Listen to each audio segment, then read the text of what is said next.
Hey guys, Pomeranian Prince here. It's been a while since we've done one of these videos, haven't we? It's been what, over a year or so? I guess. I think. Maybe.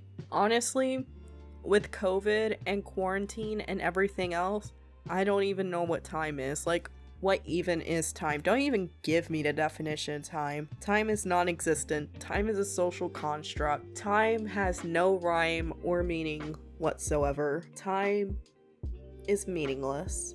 What was I talking about again? I don't think there will be a point to this video. This is going to be a general ruminations video surrounding the ugly experience of burnout on YouTube and just how tough it is to work on the platform, regardless of you doing it as a hobby, a creative outlet, or if you're trying to make this kind of thing your job. So here's a fun fact. This was actually supposed to be a planned fake it till you make it art school episode, but it got scrapped due to a lack of interest / actual knowledge on the topic, which kind of sounds weird, and I'm gonna do my best to explain it. What I mean by actual knowledge is that I'm not talking about like, oh, what is burnout?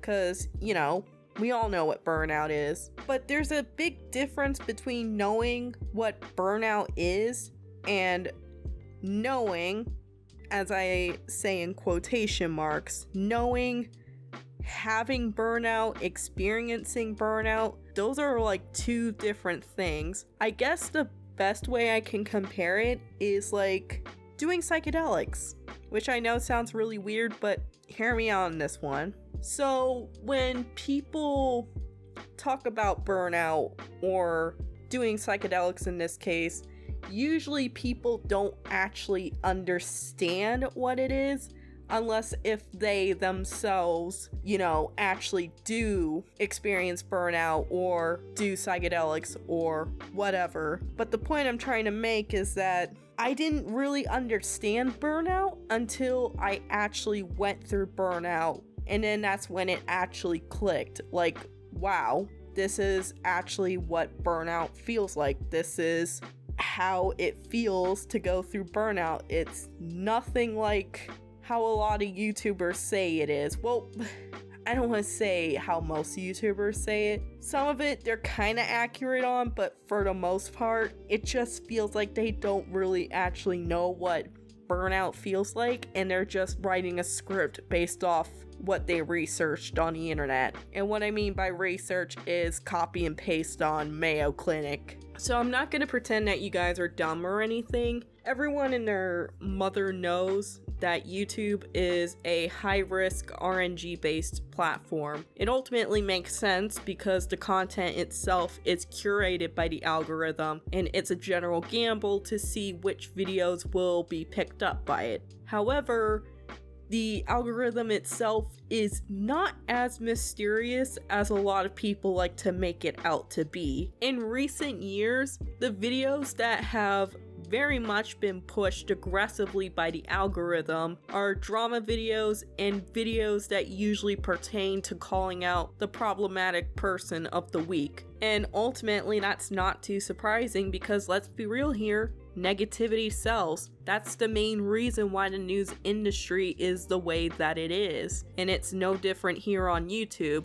The difference between the news industry and YouTube is that the news industry is able to showcase a bunch of dead bodies, and YouTube can't show that, so they have to primarily focus on whatever the hell the Paul brothers are doing this week. Another thing that determines your success is your niche and your output. Niche is a fairly self-explanatory thing. It's basically what your content is specifically curated for. Using my channel as an example, I am primarily an art and media analysis related channel because that's the things that I like. I like art.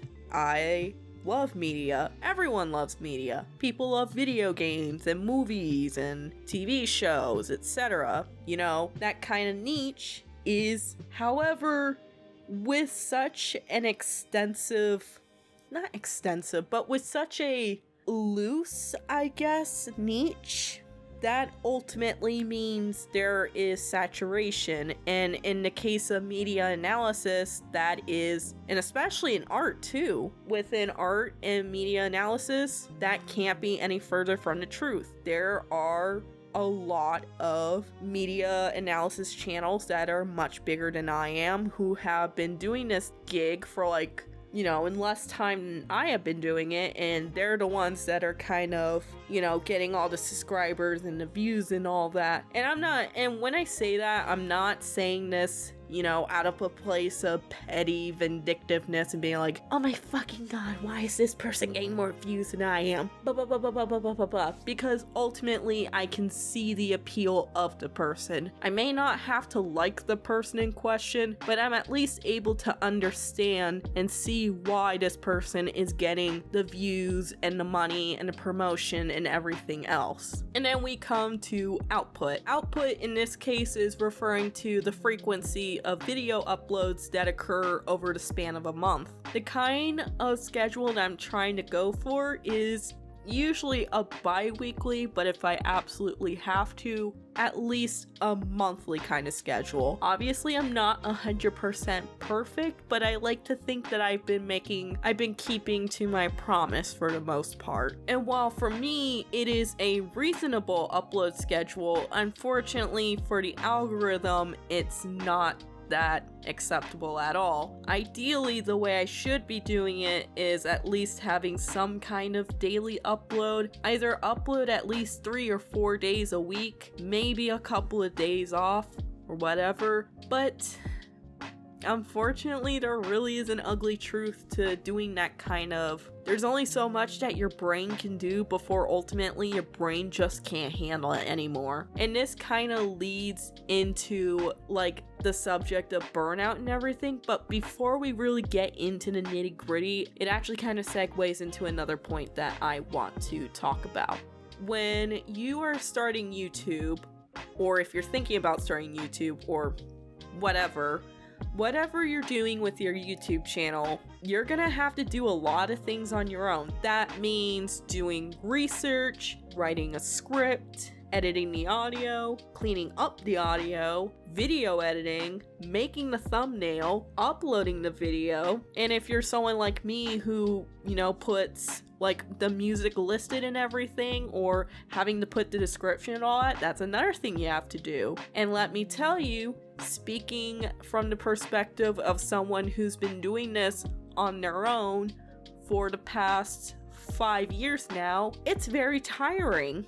So one thing I forgot to mention during that part is the fact that if you are someone who is starting off doing YouTube and you don't have any kind of experience knowing anything about video production or how to use Premiere Pro or Photoshop or making a good, decent thumbnail, if you don't know how to make things on YouTube, you're probably gonna have to learn how to do those kinds of things. Learn how to make thumbnails, learn how to make a pretty title, know how to do all sorts of things that's gonna require your time and attention.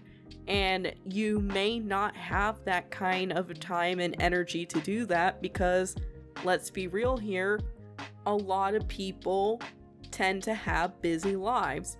This could be the fact that you may have a job, you may be going to school, or in the case of both my generation and below, you may be doing both. You may be going through a job and also be going to school at the same time, especially if you're a college student. And speaking as someone who is on the path of getting a bachelor's in mass communications, I salute you, my fellow comrades. I don't know how 18-year-old me managed to do everything that I did, but I did. Now 23-year-old me, the best thing I can do, at best, is do one edit and one thumbnail.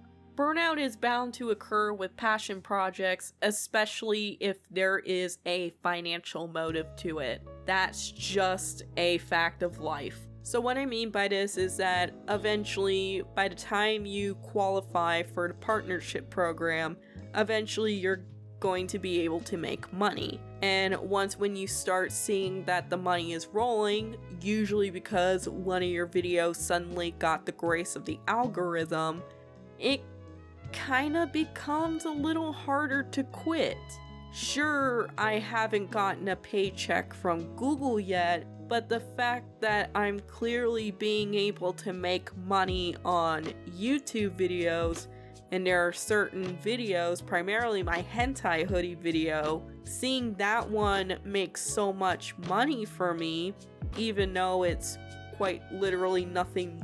It's not even, okay, I know it's against YouTube's terms of service to say exactly how much money you're making on your videos. The only thing you have to know is that I'm not even making double digits. So not only is it harder to quit, it also puts a lot of pressure on you as a content creator, because then you have to repeat that success. And when you're someone who's trying to figure out your niche and everything else, that's gonna be very tricky to do. And it's gonna be very hard to figure everything out, and well, that just spells burnout. So one of the final notes that I have in this video surrounds like the healing process of burnout, and I'm gonna be honest here and tell you full on that burnout is not as easy to recover from as people like to make it out to be,